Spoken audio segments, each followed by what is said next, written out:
Hey friends, Ash here with Gents, and this is actually the second time that I'm filming this video, because the first time I filmed this video, which I think went pretty well, I didn't have the microphone on, so now I'm doing it again. Today I'm coming at you with a fragrance review of this one, Issey Miyake Nuit Noir Argent. This is a fragrance that I did a first impression on I think a couple of months ago, maybe 2.5 months ago, I'm not sure exactly. And I've been giving it a good amount of wear since then so that I can do this review for you guys. A lot of you out there are going to remember that I really loved Issey Miyake Pulse of the Night, which is actually right over here off camera. Oh no, yeah, right there. That one I think is fantastic in terms of the quality.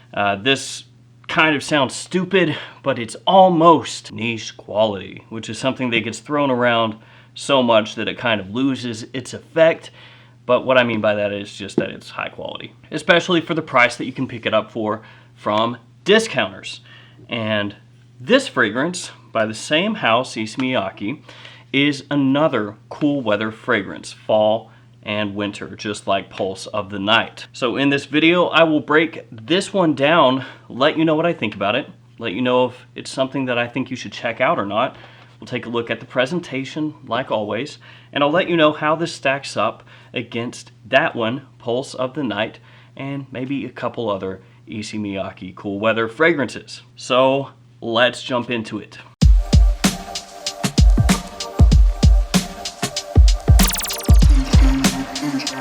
First up, let's take a look at the presentation. The presentation here is pretty simple, pretty basic. Your box here has the name of the house, name of the fragrance, size and concentration down at the bottom, nothing on top, nothing on the sides. You have your ingredients on the back of the box, and on the bottom of the box is where you'll find your batch code and barcode. In case anybody is interested, batch code of this bottle is 8046 FM. And here is a quick look at the bottle. So you've got the name of the fragrance right here, name of the house at the bottom. The cap does click into place on this bottle. You'll also notice it has a really nice gradient. So it has a matte black finish at the top and then goes down to a clear at the bottom. And then on the bottom of the bottle here is where you'll find your batch code, and it is etched into the glass. I know a couple of you out there love it when I give the bottles a spray so you can see how the atomizer is. So for you guys, I will waste a spray for you.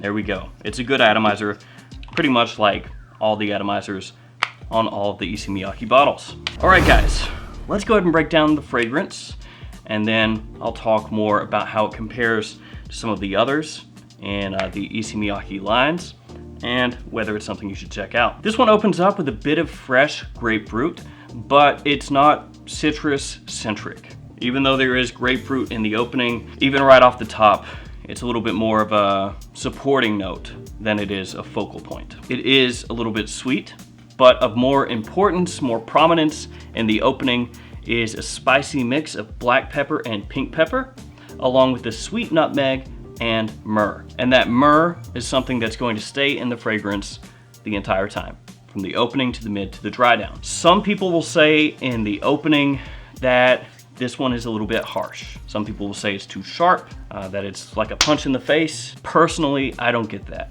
I do see where some people could say that it's a little bit harsh in the opening because it is very strong in the opening, but about 10 minutes in, it softens up considerably. So if you are the type of person that sprays this on and you go, oh wow, that's just too harsh for me, just give it a little bit of time. About 10 minutes in, this one turns very, very nice. And I think it's nice in the first 10 minutes.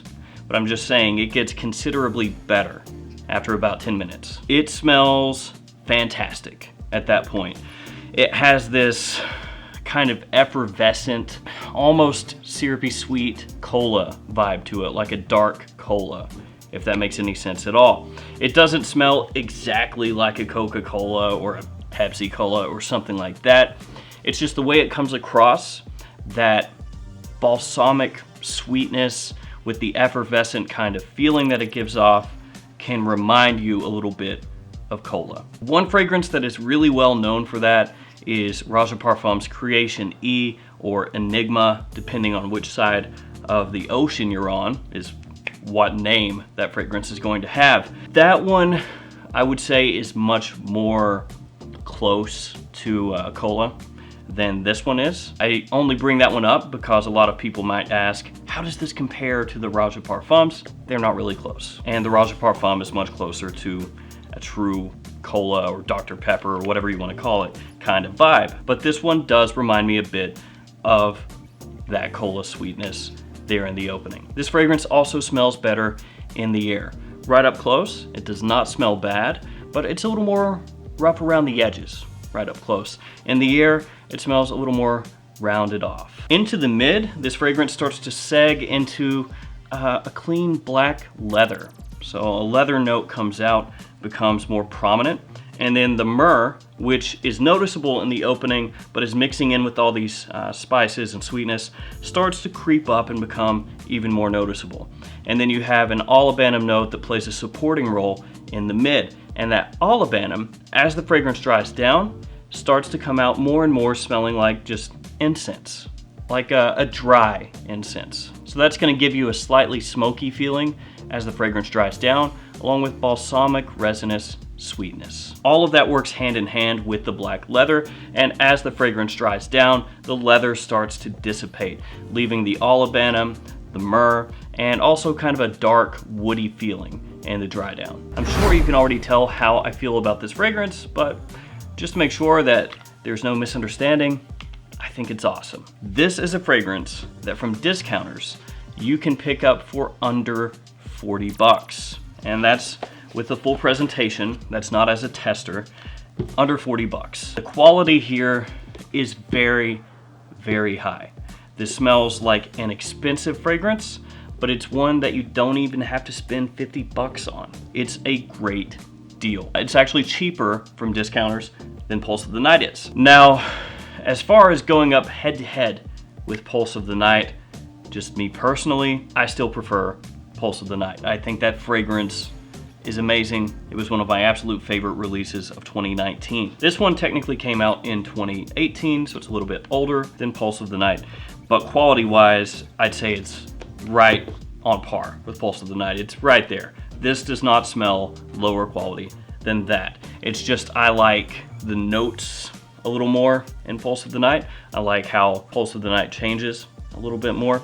Now, some people don't like the little bit of powder that's in Pulse of the Night. To me, it's not a whole lot of powder. It's not something that's overly noticeable, not in your face or anything like that. But some people were a little more sensitive, I guess you'd say, to the powder in Pulse of the Night, and you don't get that here. This one instead has the olibanum, and the way that the incense comes across here versus in Pulse of the Night is a little more slightly smoky, again, with that dark resinous kind of balsamic sweetness. And then of course, the black leather as well. So if you smelled Pulse of the Night and you thought it was really high quality, but maybe some of the notes there didn't quite jive with you, you may want to check this one out, because the quality here, again, right on par with Pulse of the Night. It just does things a little bit differently. This is also in Issey Miyake's mainstream line. Issey Miyake does have some fragrances like this one, Noir Argent, which is like their higher end fragrances, slightly higher end.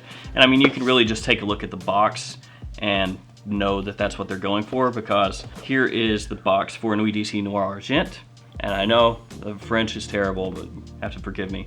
Anyway, here's this box, and then this one just swallows it up. You could take this out and just stuff the whole box in there. That's how much bigger these are. It's honestly a little bit ridiculous, but that's okay. So yeah, Noir Argent and then Noir Ombre, those are like a step up in terms of the overall quality presentation of the fragrance. But I would still take this one and Pulse of the Night over Noir Argent, just personally. Now, if I give this a lot more wear, I guess my opinion could change, but where I'm sitting here today, I'd rather have this and I'd rather have Pulse of the Night. Now, as far as Noir Ombre, which is harder to find, it's more expensive, and I don't suggest that you go out of your way and spend $150 or something to pick it up, but I would rather have Noir Ombre than I would Noir Argent and Pulse of the Night. Still yet though, this is a fantastic release, and at the price, I would rather have Nuit d'Issey Noir Argent, because again, under 40 bucks, and if Noir Ombre is over 100, I would take this. Hopefully you could follow along with what I was talking about there. I know I was talking about a lot of different fragrances that Issey Miyake has released, but I'm just comparing this to some of the other cool weather fragrances that Issey Miyake has come out with here over the past, year or so that has gotten talked about a lot. And I've got to tell you guys as well, Issey Miyake is typically more well known for their warm weather fragrances, their spring and summer scents, like L'Eau d'Issey, for example, which is an absolute classic. Nothing against that fragrance at all. But they do summer releases every year. They're like Shades of Sea collection or whatever. I'm forgetting. It's like Shade of Lagoon and then Shade of Sea, something like that. The two summer fragrances that came out this past year. They do that every year, the summertime releases. But I'm more impressed with Issey Miyake's cool weather fragrances, the ones for fall and winter.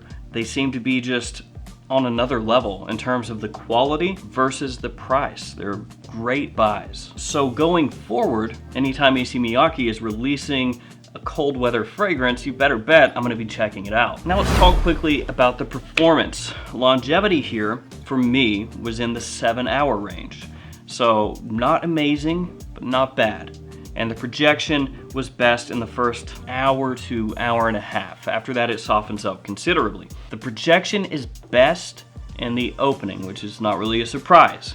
But during the part where some people say it's harsh, that's when it projects pretty heavily.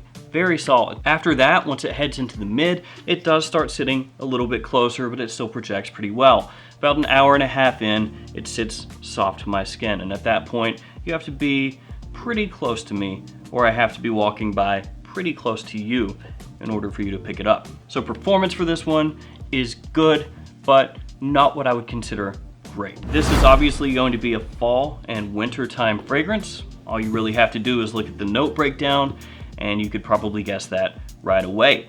It's also going to be more of a nighttime fragrance than it is a daytime fragrance, which again, probably shouldn't come across as much of a surprise. The name of the fragrance is Nuit d'Issey, after all, which is Night of Issey, and then Noir Argent is the flanker name here, which I believe translates to black silver, if I got that correctly. Either way, I mean, you can just look at the name, look at the presentation. It's more of a nighttime scent. That being said, if you love the fragrance, wear it whenever makes you happy. As I've said, guys, this is a great release. Under $40, extremely high quality, right on par with Pulse of the Night in terms of how it comes across. It does not smell like a cheap fragrance. This is very nice stuff. This is, though, going to be different than your more easy to wear blue type fragrances that are extremely popular nowadays, so you do have to understand that. If you're not really accustomed to wearing fragrances that have leather, that have myrrh, that have incense, then it may not work for you. If you're the type of guy that loves just those everyday wear, super versatile, extremely easy compliment pulling fragrances, this may not be for you. But if you're looking for a very high quality, cool weather fragrance that is not gonna break the bank, check it out. I really, really, really like this fragrance. I don't have anything negative to say about this one. Solid release. All right, guys, if you have smelled this fragrance, let me know in the comments below what you think about it. As always, thanks so much for hanging out with me today, and I will see you guys again tomorrow with another fragrance video. See you guys.